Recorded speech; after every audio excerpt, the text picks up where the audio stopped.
Welcome back, everybody. It's TIMBP Live. We're back here again on Thursday nights. I'm host Perry.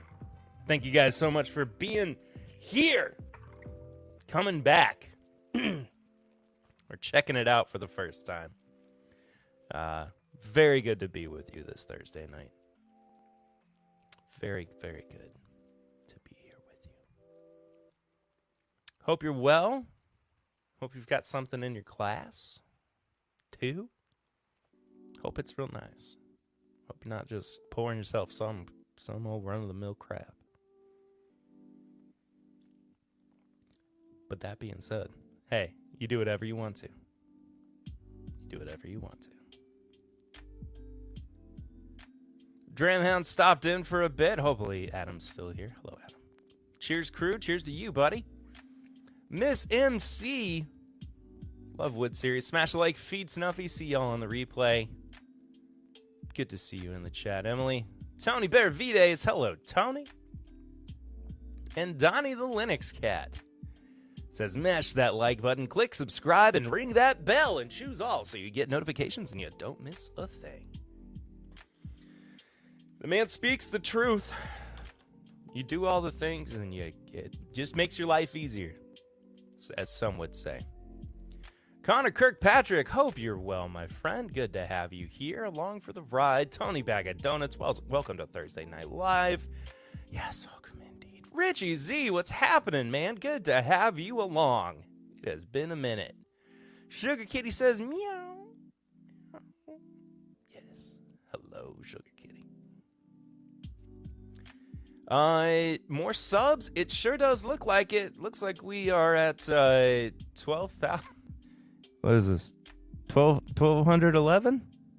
I almost said 12,000, and that would have been incorrect. You can see it up here on the screen. Most recent subscriber looks to be SMK Rubai.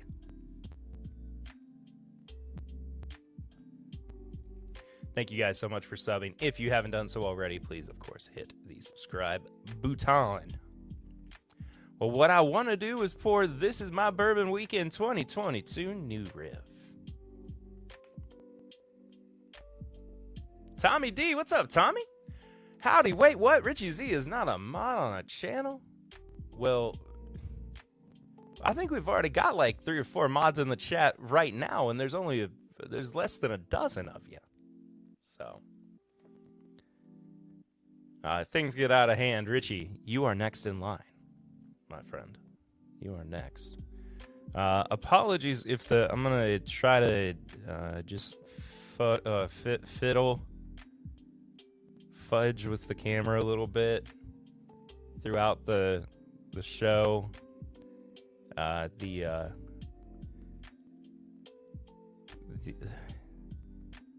I had to switch a bunch of stuff around for recording at Lawrenceburg Bourbon Company. It just wasn't a space that I was familiar with. That looks a little bit more natural. Yeah, I think that's a little better. Over a dozen now. We got 13. That's how we do it. What's up, Swanee? Good to see you, my friend. I don't need another mod. You never know, man. You never know. Things could go sideways. Things could go absolutely topsy-turvy, and we wouldn't be able to handle ourselves. So on the docket for tonight, we are going to be talking about the end of the road for the Maker's Mark wood finishing series. Going to be drinking on a couple of these as we go along. I'm also going to be wrapping up the evening with a review of the Wolves Whiskey from California Single Malt 11-barrel blend. 7 years old, 110 proof. This was a sample sent to me by the guys at Wolves Whiskey. We'll talk more about that later. A little bit of housekeeping as well. Subscribe to the, I said that already. Follow on social media. Check out all of our apparel and merchandise at bourbonshop.threadless.com. Send questions or comments to thisismybourbonshop@gmail.com. If you want to call in for our Barrel Ring segment on the main podcast, that's 859-428-8253. That's right. You can leave a voicemail for us. We'll listen to it live on air. Well, on the podcast, I suppose. What else do I have to go over here? Support the show on Patreon. Patreon.com/MyBourbonPodcast. For as little as $1 a month. For as little as $5 a month, there's bonus content over there. Plenty of good stuff. Plenty of fun stuff for you to go check out. Early access to episodes. Episodes are uncut. Bonus stuff as well, including pregame chats. We're getting close to the end of the season for Pours from the Floor. I believe we've got a couple more episodes of that before we head to Samply Irresistible, which, oh no, we still got a little bit left in Pours from the Floor. Just going through my files here. Yeah, we got 5 more episodes of Pours from the Floor. Good stuff. We got time. Looking forward to General Armageddon making another appearance. I hope he does. I feel like General Armageddon is one of those entities where if you say his name 3 times, he'll appear. I've said it twice now. So, I don't know. Fingers crossed. Rule of 3s. The third one might happen. We'll find out together.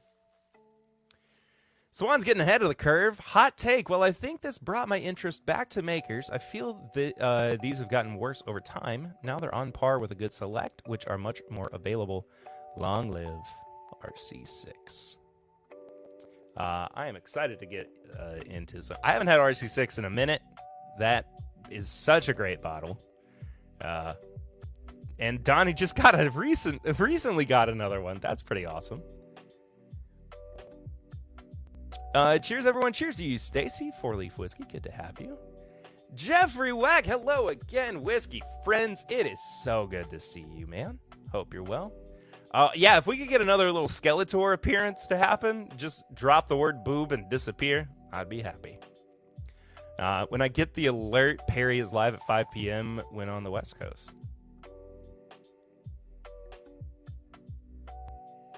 Yeah? Are you on the West Coast right now, Jeff? Because it would be 5 p.m. over there, right? Depends on where you are. Mostly yes. All right. So I am going to start out the evening by pouring up some RC6, so we can get into the discussion on what the heck is it that Maker's Mark is discontinuing and why on God's green earth it could possibly be a good thing for them. Oh, you're in LA. Well, there you go. Thanks for being here, even though you're on the other side of the country.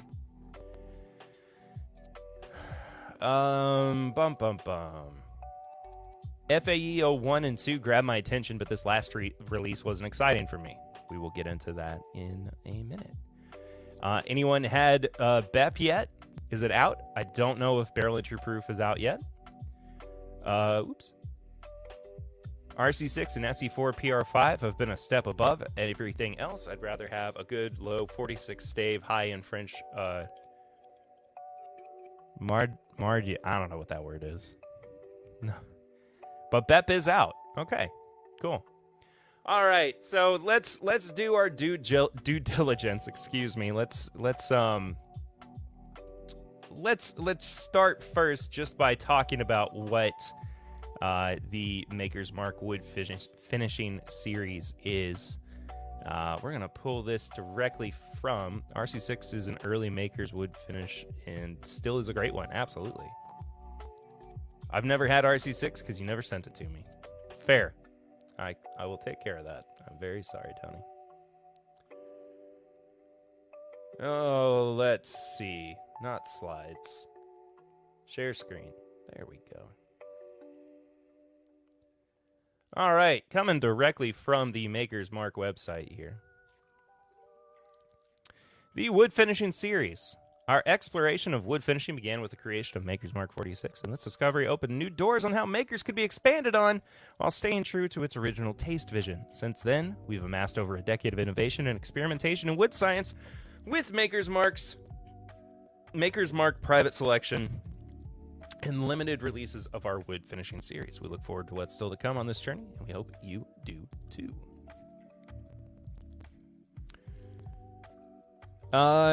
Julie L. Hello, Julie Like. Good to have you in the chat. Hope you're well. I didn't realize I had such strong opinions on makers. I didn't realize you didn't either. Can we toss in the good old cast strength? I think I'm out of cast strength. That stuff doesn't last long around here. Yeah, I think I'm currently out. I wish I had some, but I am out. So let's go through the releases of the finishing series. The first one was the 2019 release. This one was RC6. We can zoom in a little bit for y'all. And nope, we cannot. 2020, we saw the release of the SE4 times PRX, PR5, whatever you want to call it. I guess I should talk a little bit more about what the RC6 was. Boop, boop, boop, boop, boop. Crafted over the course of more than 2 years in partnership with independent stave company, this limited release highlights the fruit notes of Maker's Mark without compromising its natural balance of baking spice and sweetness. Here we can find out a little bit more information. Finished with 10 very distinct wood stave profile RC6. Wood Finishing Series 2019 was crafted to feature more pronounced fruit notes and a brighter yada yada yada. I'm not going to do this for every single one. Oops. Might be. But just so you have kind of a general understanding of what we're looking at here, SE4 PR5 created an utterly unique bourbon that's also a worthy tribute to the one-of-a-kind vanilla and caramel taste notes that make the original Maker's Mark so distinctive. 2021, we moved into the FAE 01 and 02, which FAE stands for fatty acid esters, what gives Maker's Mark its rich and creamy texture. Now, I did a video way back in 2021 about this exact release, and it was I think that's what I did.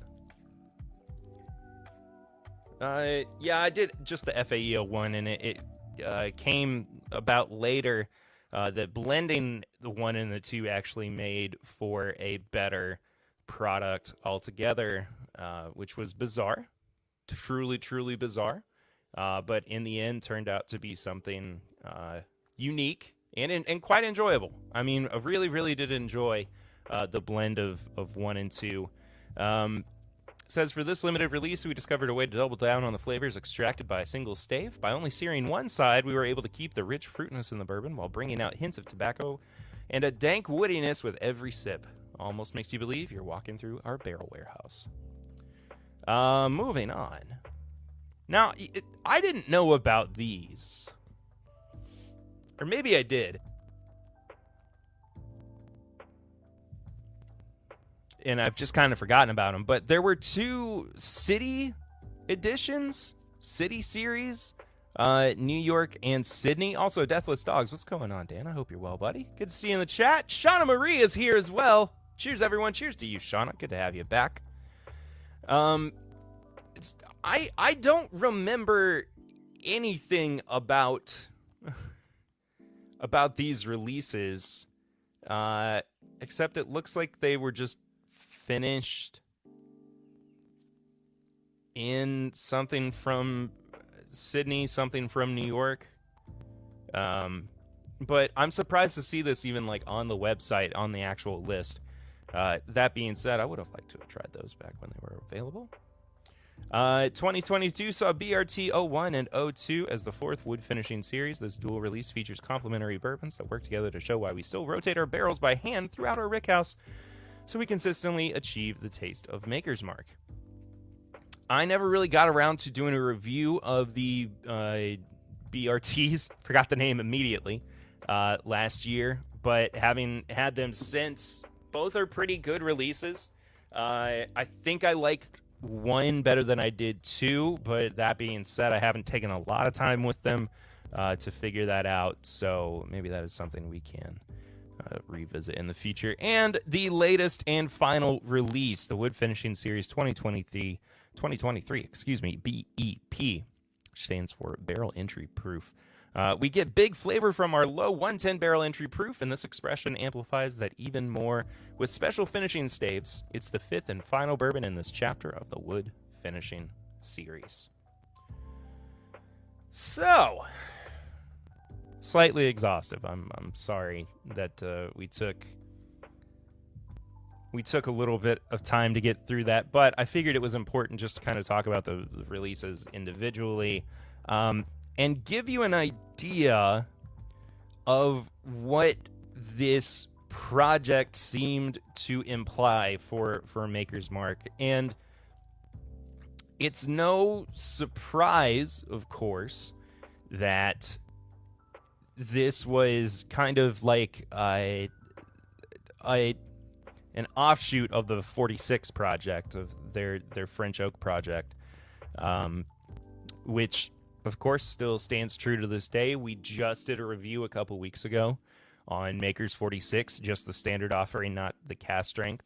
I did get to have some of the cast strength at Mama and Papa Ritter's house the other night, which I hadn't had in a while, and surprisingly still holds up. It is a really, really great bottle. I enjoy the heck out of it. But let me check in on the chat real quick. Tony Baravides, how about some older makers? When are they going to offer something a bit older just for fun? I don't know. I would love to see, and I know that this is kind of parroting Fred Minnick, but I mean, I would love to see a 12-year-old Maker's Mark. I'd love to see a 10-year-old release. I completely agree with you. I think that we need to see something with some heft to it from them. And I think that as we start moving away from the wood finishing series, excuse me, I think I've been calling it barrel finishing. I'm sorry, I meant the wood finishing series. I know it's in the title and everything, but I can, slip up every now and then, as is wont to do.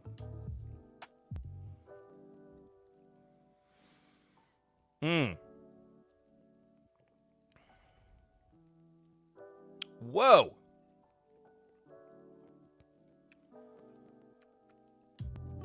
RC6 is sweet.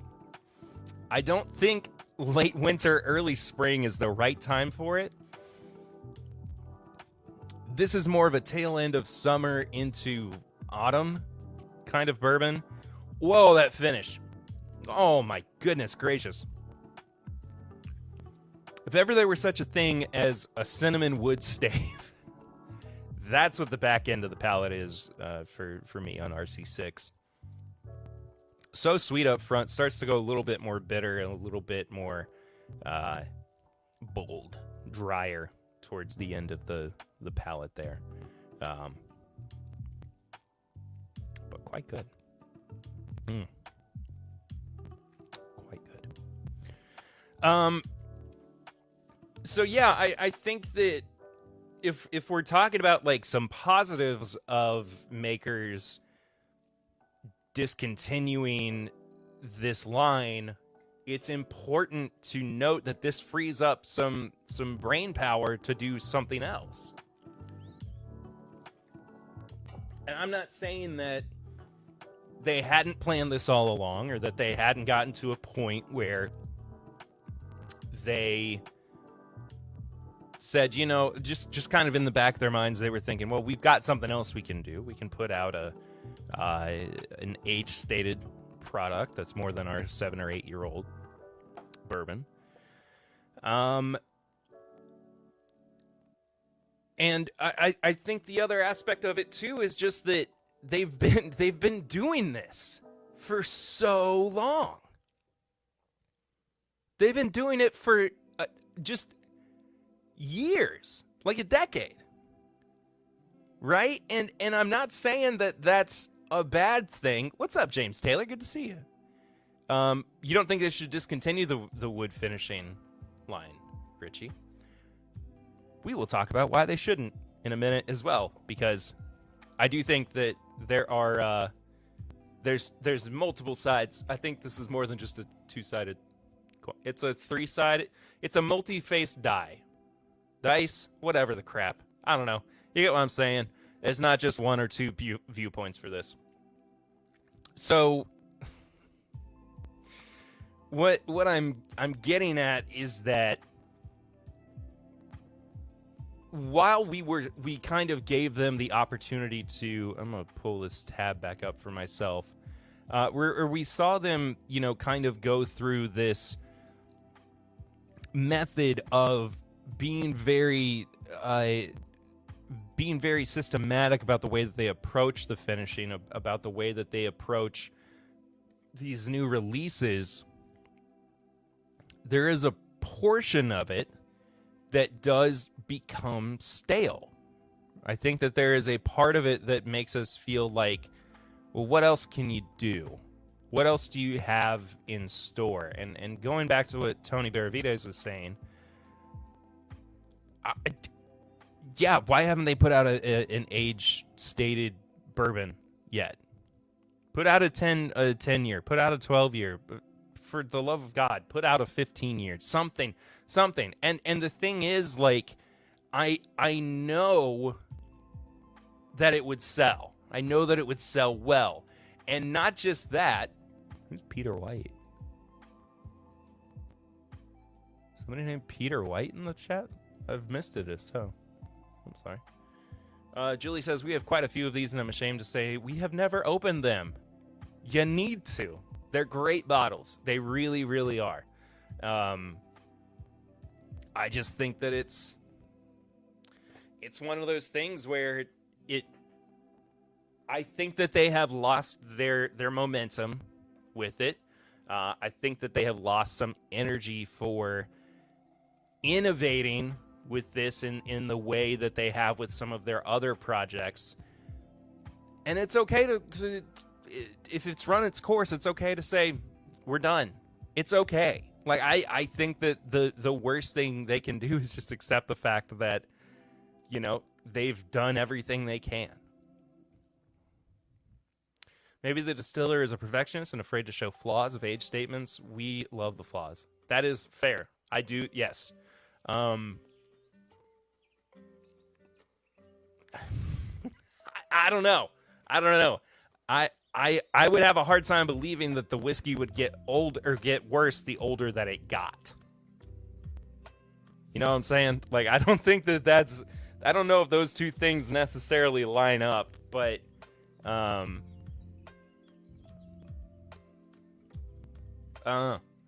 wood finishes sell out and are popular. Business decision to not do it is good prompt, James. I appreciate that. Business decision to not do it is, well, I think that we are seeing this from a couple of different angles. The first one is that, and I'll point to gobourbon.com for this, as I was kind of doing research before the stream, and I'll just share this up as well. Here we go. This is from the Bourbon Review. I don't know why the logo's just not loading, but that's fine. The fifth and final limited edition wood finishing series by Maker's Mark has just been announced. The finale is titled BEP, Barrel Entry Proof, clocking in at 110.7 proof, and has the addition of 10 virgin toasted oak staves per the finishing process. Each of the 5 wood finishing series releases going back to the 2019 inaugural RC6 has a proprietary wood stave profile, each with a mission to demonstrate and focus on a procedural area that affects flavor profiling. Per economics, this is what I was getting at. Per economics, it is more cost effective at a higher barrel entry. This is right. It's more cost effective at a higher BEP. Essentially, it saves money versus a lower BEP. In 1962, Congress raised the BEP from 110 to 125. However, Maker's Mark has kept their BEP at 110 as many years later, never raising it over the past few decades. And per their claim, they are the only continually operating distillery to not raise their barrel entry proof since 1962. Lower barrel entry proof, bigger flavor. There's a portion of that indicates to me that this may just not be as profitable for them as they would have liked. But that being said, this is only one release, so it's possible that this doesn't necessarily refer to only this fifth release, this final product that they're putting out with the wood finishing series. Now, and I do think that it's important to note here as well, this is following the departure of Jane Bowie and Denny Potter from the distillery. So, I mean, this could just be a sense of, well, yes, even though we do have product that we're wanting to use for something like this or this particular project, it doesn't mean that we have to continue the wood finishing series. As it was, when it came about in 2019, that was something that, that was right around the time that Denny came to Maker's Mark. So it could have been that there was something, like as he left, they were just like, well, we can do something else with it. I don't know for sure. I'm throwing spaghetti at the wall, seeing what sticks. That's what's happening at this point. What was the other part of that? I was going to say, Dan Perry makes me feel like I know nothing about whiskey. Dan, I love you, man. That's not true. I talk with much more authority, I think, than I need to. But it's I appreciate that thought. Richie says Maker's Mark has so much private select barrels. This gets me back on track for something else I was going to bring up about this as well. We've been slowly seeing them phase out this bottle shape. It started with 46 is getting a new bottle. Then we're starting to see, I think we're even starting to see some limited releases, the DNA entry proof, which is something else I want to bring up as an opposition to what we're seeing with the wood finishing series.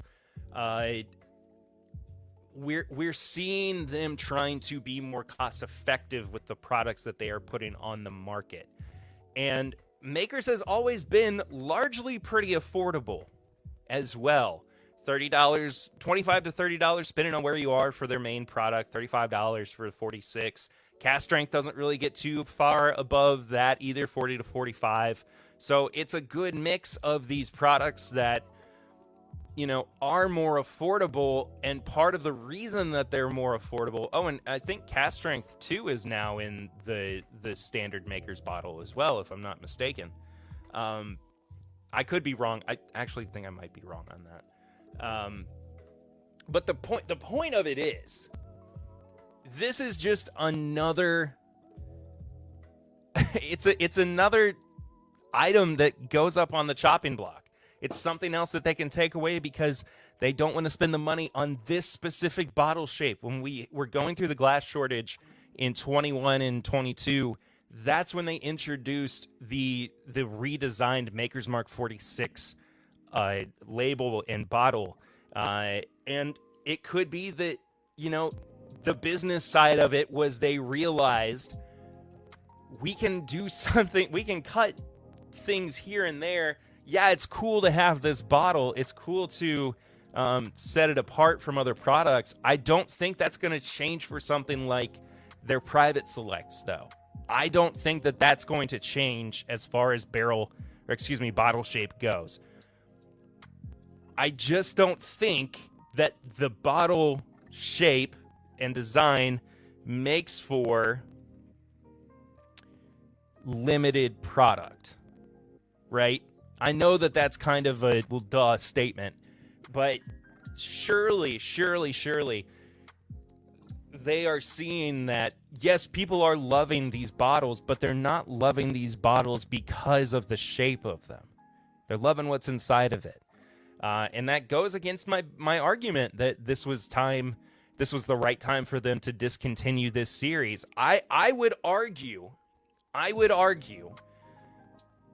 that the DNA entry proof series that makers did was far and above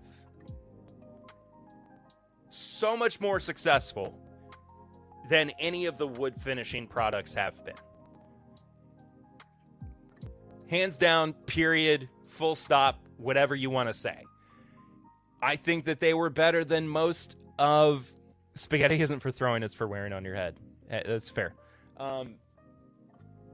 I think that is not only showcasing what a bolder maker's mark can be without any doctoring, i.e. finishing with staves, it's just showing that Makers is a diverse product.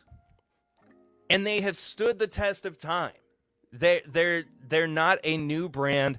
They're still working they're still working at the same capacity towards the same end goal that they have since they started. That's an important message here, too.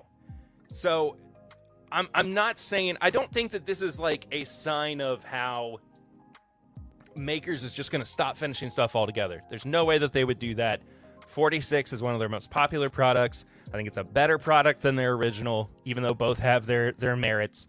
But there is no reason to consider that they may be stopping their finishing series, especially with something like the private selections. And Richie's right. There are so freaking many of them. There are so many of the private selects.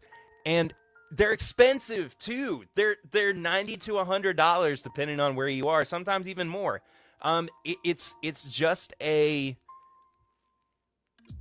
Be sure to keep an eye out for what's next. There we go. Sorry, I'm not caught up on chat. I'll do that here in just a second. Also, thank you to the 32 people for being here. That's awesome. Thank you guys so much for hanging out tonight. But yes, it's probably cheaper for them to use this bottle shape for one product now. Not probably, it is. There's no way. It's a more specific bottle shape. It's one that they probably had to source to actually bottle their products in. So I think that there is a lot going against it. I think that the main thing that goes in favor of them not discontinuing it, which I understand, is that it is such a different part of what they do, and it does showcase their innovation. It does showcase the fact that they can do so many different things with their product. It doesn't just have to be Kentucky straight bourbon whiskey thrown into a bottle with the same label. I get that. That can be boring. I'm 100% on board with that notion. I just think that they have more to offer at this point, and I think that we as consumers of bourbon are largely growing bored with the wood finishing series. I don't know of anybody that jumped for joy when they saw the BEP release, the barrel entry proof, that was what was next. I don't know how. I just surprised. I'm just surprised by it. And the fact that the barrel entry proof is making the finishing side of things take second billing, that's an important thing to note as well. That is a very important part of this to mention. They're not focused on the finishing at this point. They're focused on how have we done things for a long time? What is our legacy? How have we set ourselves apart? There you go. Tony Benavides, I think there is an issue with the private selects as well. Many of them sit because I think the stave selection, etc., can be confusing to people. I grab them from shops who have a bottle cracked. That is super important, or not super important, but something that I think would make a huge difference for people. I just wish that more stores had a bottle of their private selections open so people could try it before they buy it. $90 is a lot of money. That's a lot to ask of consumers. That's not what I meant. There it is. Julie. Perry, did Dan tell you we had your Uber driver? Yes, he did. I think I talked about it on the podcast as well.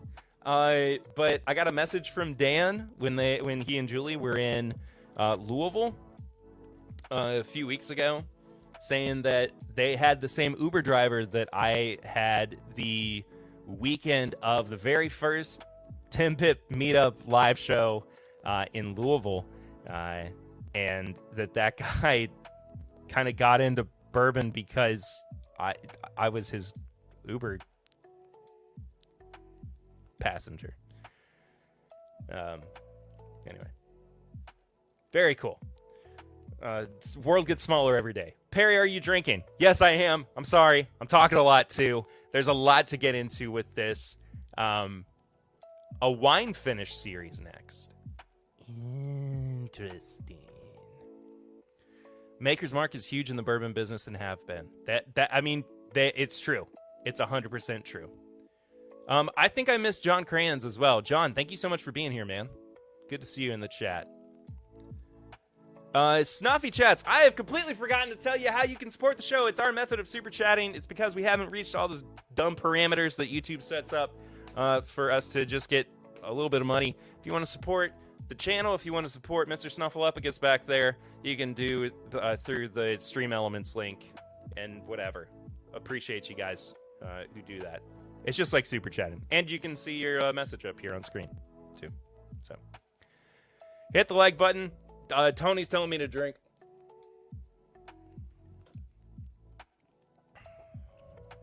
Oh, that's good. Oh, hunt down that current Parker's, Richie.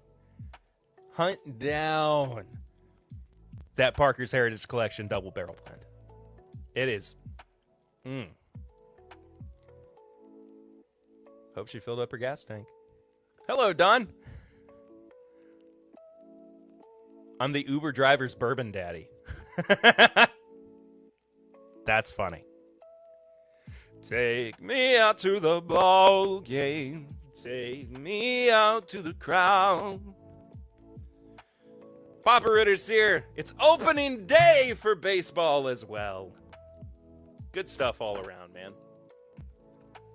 It's when spring really feels like it's sprung. When things have started... When baseball has started being played again. What happened on opening day? My Cardinals lost. So, good stuff. Good stuff all around. Maybe they're working on a rye. I love that.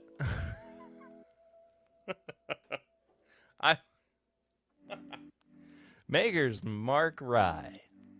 For the first time ever, we're not only doing something different, we're absolutely flipping the bird to our tradition. Enjoying BRT01, great nose. Oh, and Richie's saying exactly what I was thinking. 31 in chat now. Hit that like button. Please friggin' do. Opening effing day.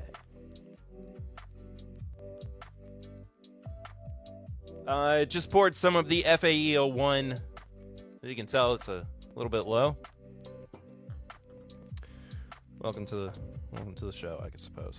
I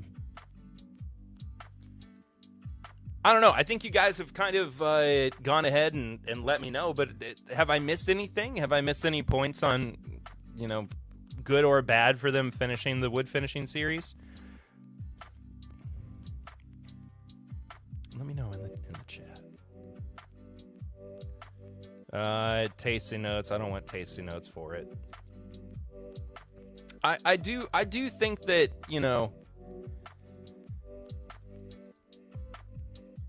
not giving us a reason is good enough reason to open up the floodgates for conversation like this.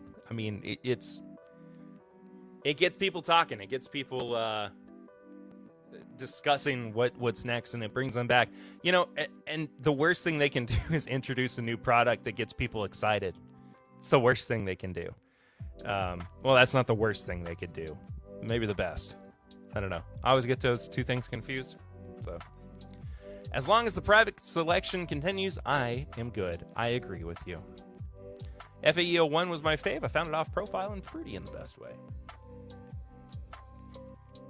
I'm bummed they're getting rid of the wood finishing series. I enjoy it myself. Yeah. I mean, I'm not saying... See, that's the other caveat with all this, too, is that I have enjoyed a majority of these products. It's not that I haven't. It's just, you know, there is still a staleness that comes about from time to time.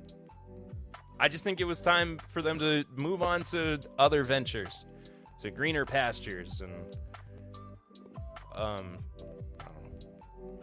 wider horses.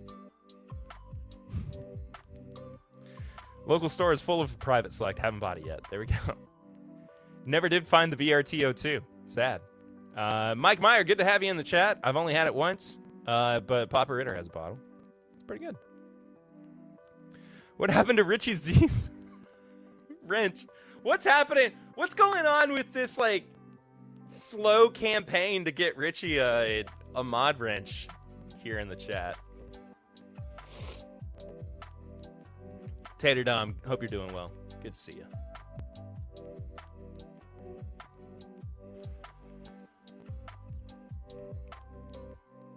Oh, man. I needed a swirl to get that nose really cooking with the FAE.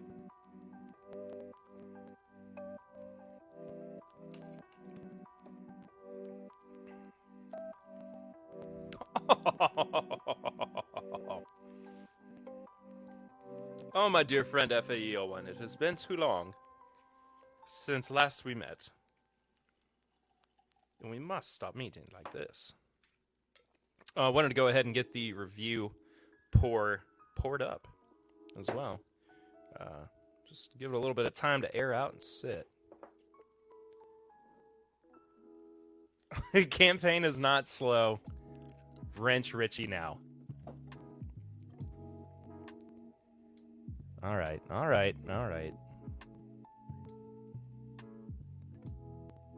I have to go on my phone to do it because if I did it on my computer, you'd hear it. It's weird how I can just add as moderator.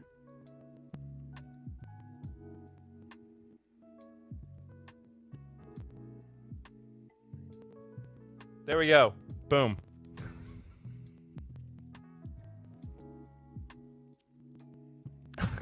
Sugar Kitty. Why wouldn't Richie Z have a wrench? Me? Hey, I'm a cat. St. Bernards are always out to get me. I understand. But Richie Z? Seriously? There you go, though, Richie. Wrenched.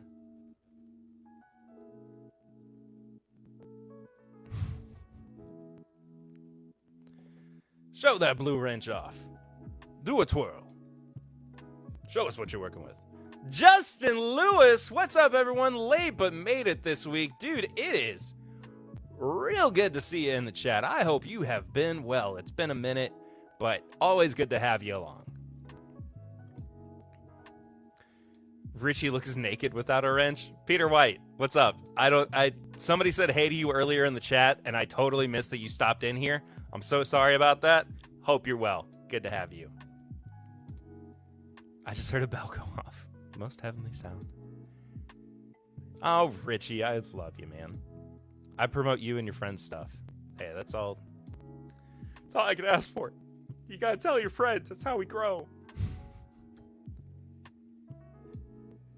Oh, is Peter White Canadian? Well, Pete. Bonjour. Hello, eh? I'll see myself out. After this review, though.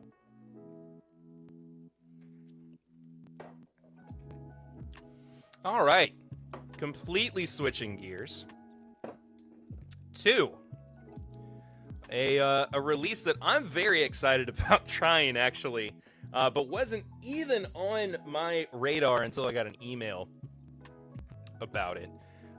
This is, for anybody who was not here earlier, the Wolves Single Malt 11-barrel blend, Lot 1, age 7 years, proof 110, from Wolves Whiskey in California, USA.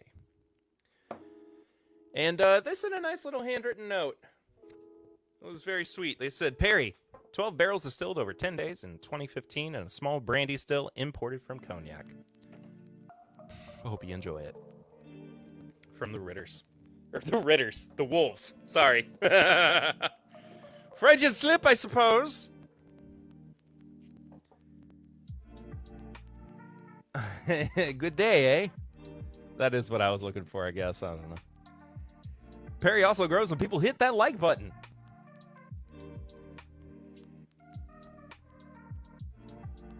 "42 different channels, but hey, St. Bernard's their priority." I get it. Hey, Richie, you're welcome, buddy. Thank you so much for being here. Love the episode with Greg this week. Guy seems like a blast to hang with. Man, we hung out with Greg for like an hour after we got done recording, too. It might have been longer than that. Just telling stories and drinking some more of the Cask 3. Yeah, of Lawrenceburg Bourbon Company, which... Oh, just a magical, magical blend. And I hope you guys are excited for this this bottle as well, this barrel.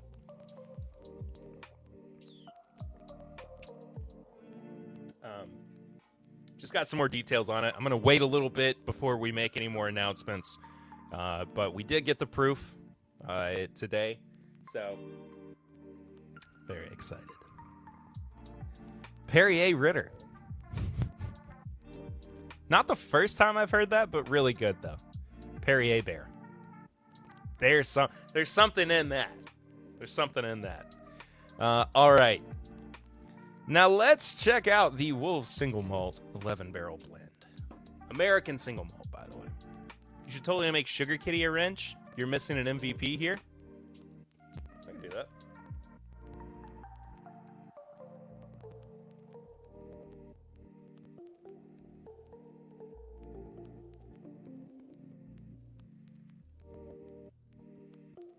There we go.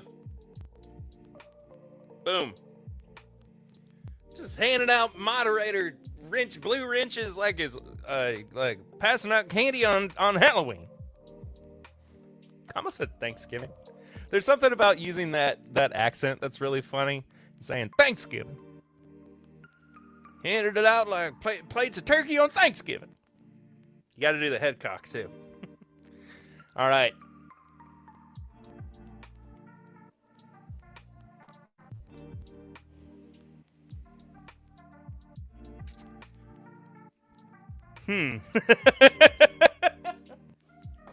Wow, if that's not a switch over from what I've been doing. Throwing out wrenches like first pitches. Spannard.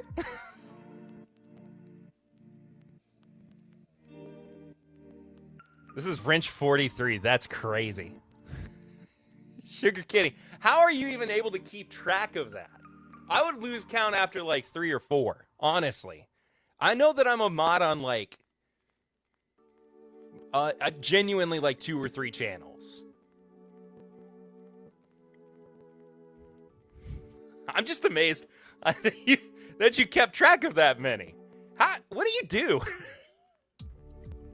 Do you watch anything not whiskey related? I'm curious. This is a thing that Eric and I talk about a lot.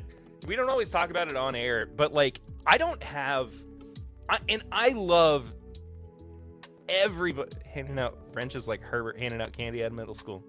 Would you like a wrench there, sir? What a stand you've taken for those silly St. Bernards. You're too kind. Spreadsheets, seriously, spreadsheets. I'd like to spread the sheets for you, boy. My Herbert the Pervert is way too good. No, but Eric and I talk about this. Like, I don't have time to watch all the whiskey content out there. and the other part of it too is that like there's so many of us who do the same reviews that I have a hard time watching other people's reviews before I've done mine. Like I don't want it to, like spoil anything or put anything in my head. Kind of gross, Herbert. Just a bit, Mr. Ed. Thanks for stopping by. There are non-whiskey related YouTube channels. What? That's true. Oh. This is how I know I've made it. Thanks, Julie. I watch 30 to 40 other channels with different content besides the whiskey, barbecue, food, travel, other subjects. There you go. That's not a bad thing. Yeah, it's just, my brain needs a break too from bourbon stuff as well. I've said this multiple times. I don't always want to be. I watch 3 or 4 channels at a time. Who the heck else is live right now? Seriously, I don't know anybody who's live. I don't know nothing about this. I thought I still had a lock on the 8 o'clock slot on Thursday nights. Still had a lock on the 8 o'clock slot on Thursday nights. Still had a lock on the 8 o'clock slot on Thursday nights. It's a Bee Gees song now, apparently. Yeah, I don't always want to be known as the bourbon guy. You know what I mean? I for so long I was the music guy. That's a big reason why I wanted to bring the music part of of my life back, which I got to do this weekend, which was a lot of fun up in Louisville.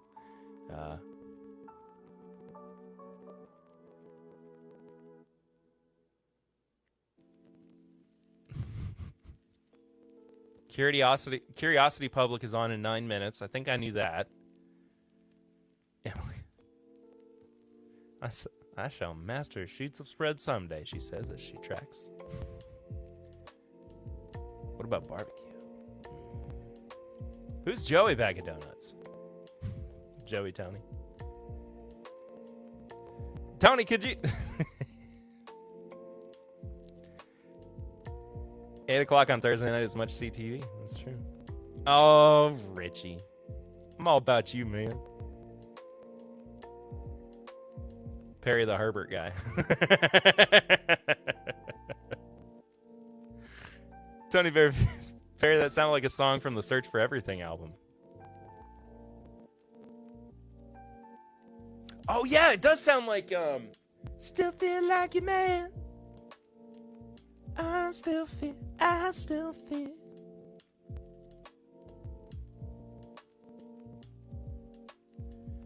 MC Squared went off, and so did Mr. Great Shot. So I had 3 of you. Those first 2, I don't even know those channels. That's crazy. So I had 3 of you on. Then after Aquavite, which is Scotch, this is a full. There is a lull where I watch travel and music videos now. Like time is coming up. That is right. Like Dan and Julie are up next. Perry's Herbert impression is the best. Well, thank you, sir. I've been trying real hard now. You know what else is hard? Bye, Julie. Hope you guys have a great stream. I hope to make it in for a little bit, but I should do an entire stream with the Herbert voice. I would lose subscribers. As funny as that would be, I would lose subscribers. That feels more like something I should do on Twitch or an Instagram live stream or something. Oh. There's so many whiskey channels since I drink every whiskey on the planet, it's hard to keep up. Yeah. I mean, I keep mine to a couple of different ones. You can probably guess, but,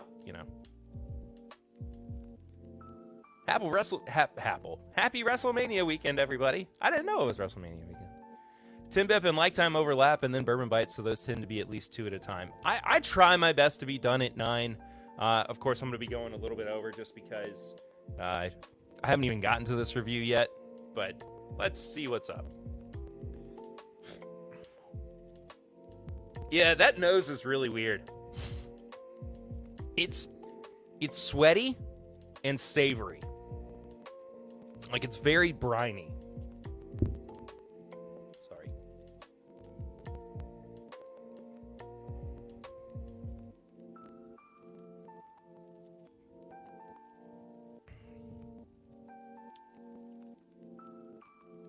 Whoa.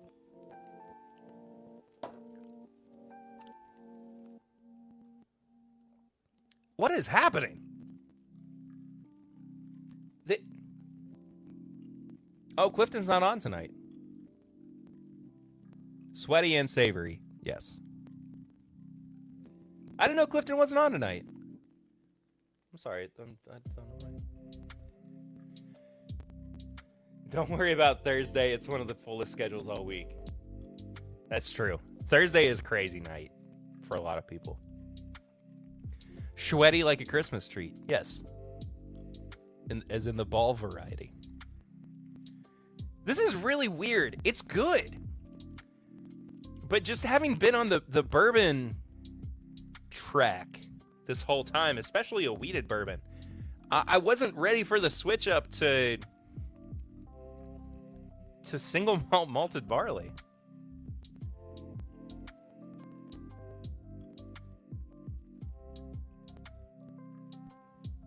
Clifton south of the border.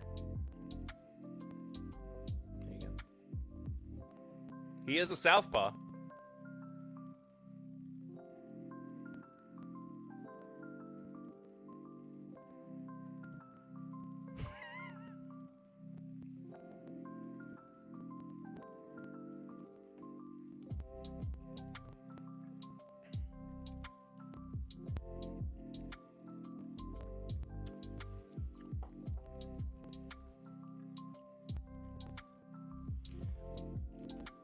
I'll say this, and I know that I'm like partially crazy for it. I'd love Clifton to stream from south of the border. That'd be awesome.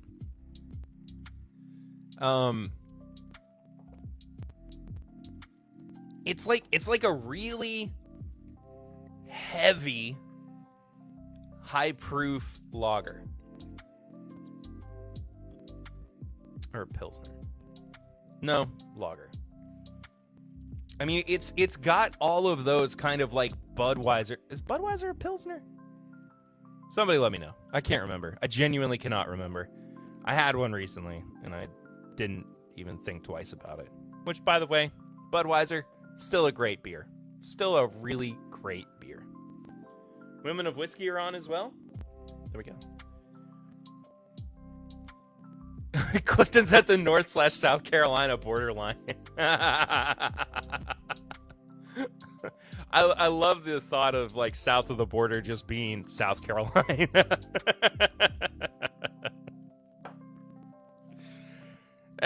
He went south of the border for the week. Oh, really? He went down to Mexico? Nah, Tennessee. Bud is a pilsner made out of cardboard. Hey, it's a good beer, man. It's a good beer. It is genuine. I'm losing viewers because I've said that Budweiser is a good beer. South Kakalaki. Is a lager or a pilsner lighter on the beer palate? I'd say pilsner, not knowing anything. I think that's right. I'm hitting a wall with my beer knowledge. I know that this is pretty standard stuff. I just haven't taken the time to like differentiate between them. It's like if you're just kind of getting into bourbon, figuring out what high rye versus low rye means. You know. Have I ever been there? Like Tennessee or South Carolina? There's a huge place called South of the Border that is like wall drug. It's a tourist trap place. I know what you're talking about. That's Tennessee, right? Or no, that is South Carolina. Right? You're going to let me know. This is really interesting. Being a bourbon guy, of course. Where's Bill when you need him? I don't know. Bud Heavy is a good beer? Fair enough. Budweiser does have its time and place. Pilsner is a form of lager, more hops and different yeast. Okay. This is more lagery. Or more Budweisery. Whatever. It's good. It's genuinely good. The nose is a little off-putting. The finish is incredible. The front end of the palate is sweet. And then it starts kind of giving way to more of the savoriness. But overall, I mean, oh, you know what I haven't done in a long time? I haven't used the trophy, nor have I given my Yay Nay May review on YouTube, which is what I used to do with it. Wolves Single. And yes, for anybody who's not seen this before, I did buy this specifically for when I was doing video content. So, Wolves Single Malt. You're the best. You can't see it so much on the camera right now. It says you're the best. Covering it up's not going to help, Perry. Idiot. But yeah. Good stuff, man. If you see it, I would suggest grabbing a bottle. Let me look and see what the price is real quick. I don't quite remember off the top of my head. Is it on this tab? I think so.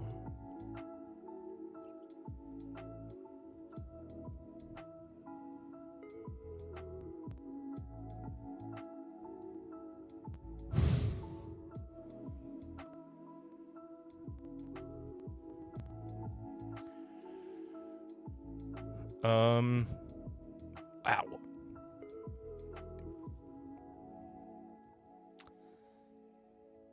You can get a 6-pack of 375 bottles, 375 ml bottles. 6-pack of 375s for $300. So, yeah. Anyway, been a good stream. Hope everybody has a great weekend. I love you guys. Thank you for sticking around this week. I hope to see you back next time, of course. Like the video if you haven't done so already. If you've been watching on the replay or listening to the audio version of this, thank you so much for doing that. Yeah.